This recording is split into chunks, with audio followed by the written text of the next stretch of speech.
മരുന്നുകൾ നിങ്ങളുടെ ആരോഗ്യത്തെ എങ്ങനെ നശിപ്പിക്കുന്നു? മരുന്നുകൾ ആരോഗ്യം നശിപ്പിക്കാത്ത രീതിയിൽ എങ്ങനെ നിങ്ങൾക്ക് എടുക്കാം എന്നുള്ളതാണ് ഇന്നത്തെ വീഡിയോയിലൂടെ ഞാൻ നിങ്ങളുമായിട്ട് ഡിസ്കസ് ചെയ്യുന്നത്. ഞാൻ doctor Amina, medical officer, Prana natural care centre.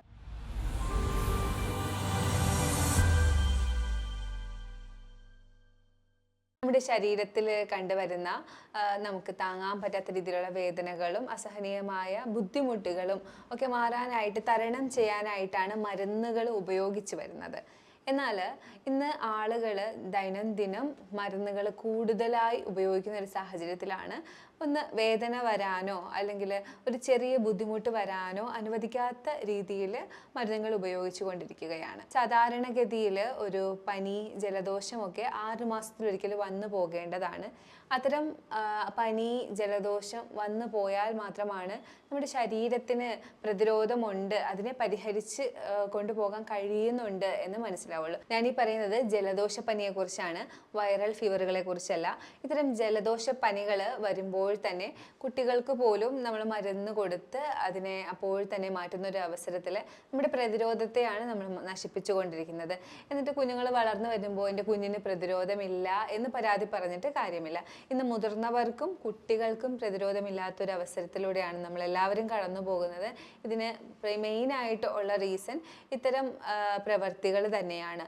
പനി, ചെറിയ ജലദോഷ പനികൾ വരുമ്പോൾ അപ്പോൾ തന്നെ മരുന്ന് ഉപയോഗിക്കുക, അല്ലെങ്കിൽ ചെറിയ ചെറിയ ബുദ്ധിമുട്ടുകൾ, വേദനകൾ, തലവേദന അല്ലെങ്കിൽ നടുവേദന വരുമ്പോൾ അപ്പോൾ തന്നെ പാരസെറ്റാമോൾ എടുക്കുക, അടിക്കടി കോൺട്രസെപ്റ്റീവ് പിൽസ് ഉപയോഗിക്കുക, പെയിൻ കില്ലേഴ്സ് കൂടുതലായി ഉപയോഗിക്കുക. ഇത്തരം സാഹചര്യത്തിൽ നമ്മുടെ ശരീരത്തിൻ്റെ ആരോഗ്യം നശിച്ചുകൊണ്ട് ഇരിക്കുന്ന ഒരവസ്ഥയാണ്. ശരീരത്തിൽ ഇത്തരം മരുന്നുകളുടെ ഉപയോഗം ആവശ്യമാണ് എന്നുള്ള സാഹചര്യങ്ങൾ വരാറുണ്ട്. ആ സാഹചര്യത്തിനെ കുറിച്ചല്ല ഇവിടെ ഡിസ്കസ് ചെയ്യുന്നത്. അനാവശ്യമായ മരുന്നുകൾ ഉപയോഗിക്കുന്ന സാഹചര്യങ്ങളെ കുറിച്ചാണ്. നമുക്ക് ശരീരത്തിലെ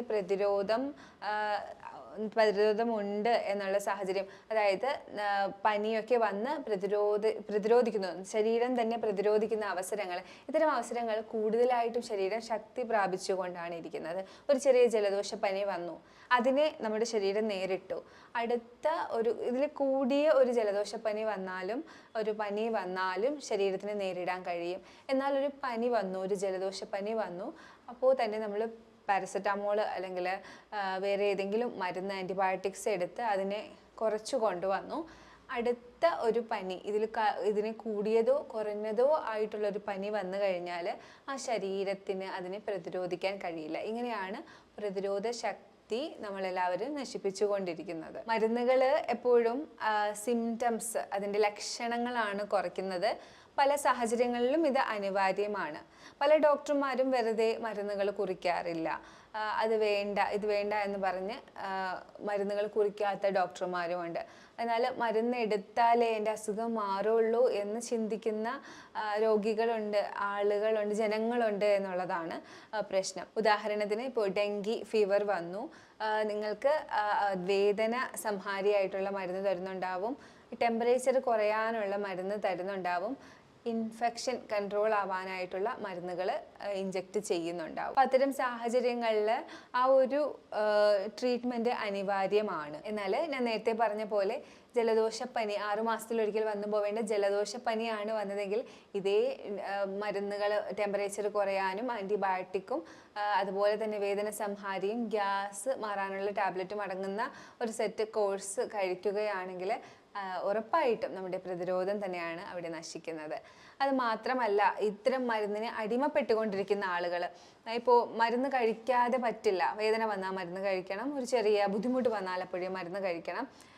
ഒരിക്കലും മരുന്നുകൾ നമ്മുടെ ആമാശയത്തിൻ്റെ ആവരണങ്ങൾക്ക് അനുയോജ്യമായിട്ടുള്ള പദാർത്ഥങ്ങൾ കൊണ്ടല്ല നിർമ്മിച്ചിരിക്കുന്നത്. നമ്മൾ വീട്ടിൽ ഉണ്ടാക്കുന്ന സാധാരണ ഭക്ഷണങ്ങളിൽ പോലും എരിവും പുളിയും അല്ലെങ്കിൽ എന്തെങ്കിലുമൊക്കെ സ്പൈസസ് കൂടുതൽ ആഡ് ചെയ്ത് കഴിഞ്ഞാൽ ഗ്യാസ്ട്രിക് ആവുക, വയറ്റിന് ബുദ്ധിമുട്ടുണ്ടാകുക എന്നുള്ള സാഹചര്യത്തിലാണ് നമ്മളെല്ലാവരും ഉള്ളത്.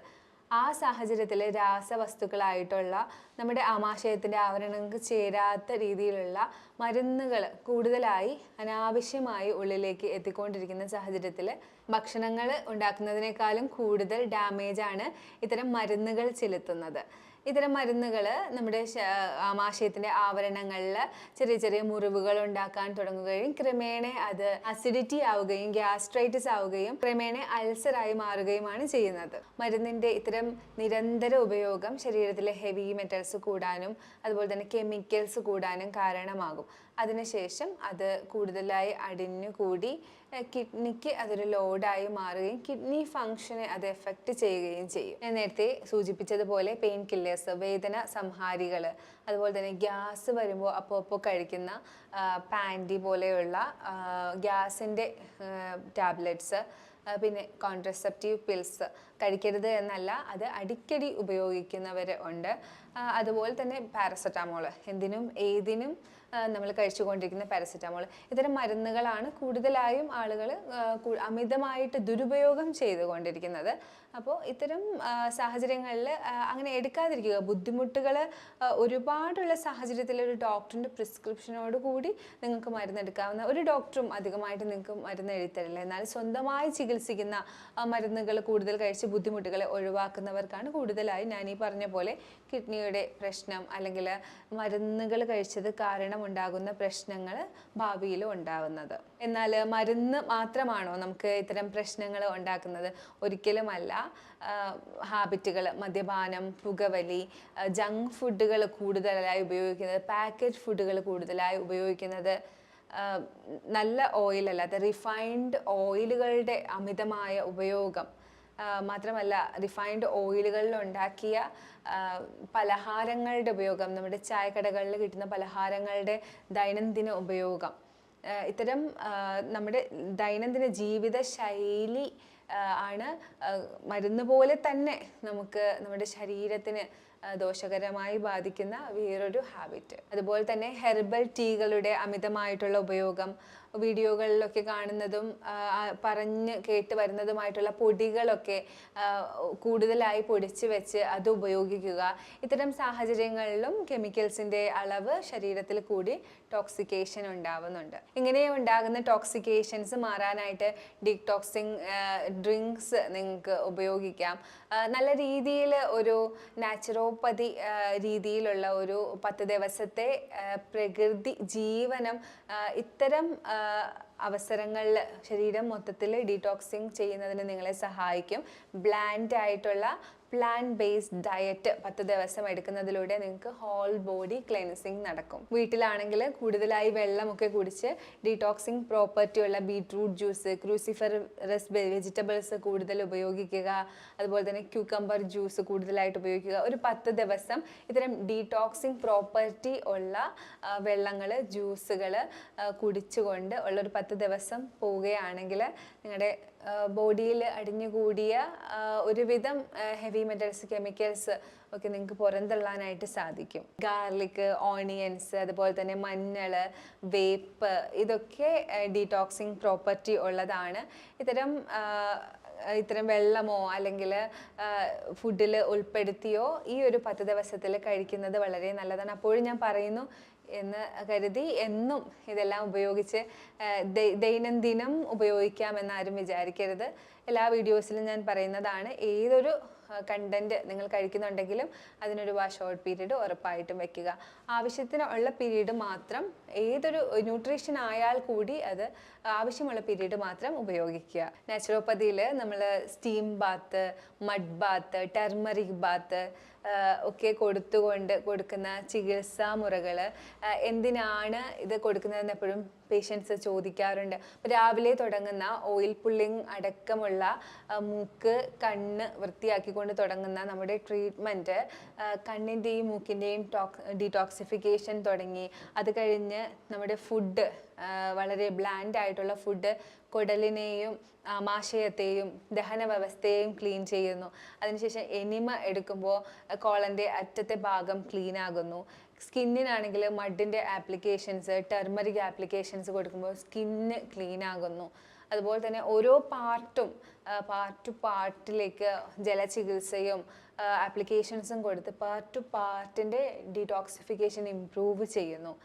കൂടാതെ liver pack, kidney pack, GH pack, അങ്ങനെ പലതരം പാക്കുകൾ ഉപയോഗിക്കുന്നത് കാരണം ഓരോ അവയവങ്ങൾക്കും പ്രത്യേകം അതിൻ്റെ പ്രവർത്തനങ്ങൾ കൂടി കൂടുതലായിട്ടും ഡീടോക്സിഫിക്കേഷൻ നടക്കുന്നു. ഇങ്ങനെയാണ് എപ്പോഴും നാച്ചുറോപ്പതിയിലൂടെ നമ്മൾ ഒരു ബോഡിയെ കംപ്ലീറ്റ് ആയിട്ട് നമ്മൾ പ്രവർത്തിച്ചു വന്ന മരുന്നുകളുടെ ഉപയോഗമായാലും കെമിക്കൽസിൻ്റെ ഉപയോഗമായാലും ജങ്ക് ഫുഡിൻ്റെ ഉപയോഗമായാലും കൂടി വന്ന ഹെർബൽ ടീകളുടെ ഉപയോഗമായാലും ഒക്കെ പരിഹരിക്കുന്നത്. ഞാൻ ഈ പറഞ്ഞ കാര്യങ്ങളൊക്കെ നിങ്ങൾക്ക് ഉപകാരപ്പെടുമെന്ന് വിചാരിക്കുന്നു. ഞാൻ പറഞ്ഞ കാര്യങ്ങളിൽ നിങ്ങൾക്ക് എന്തെങ്കിലും സംശയമുണ്ടെങ്കിൽ ഈ കാണുന്ന നമ്പറിൽ നിങ്ങൾക്ക് കോൺടാക്റ്റ് ചെയ്യാവുന്നതാണ്.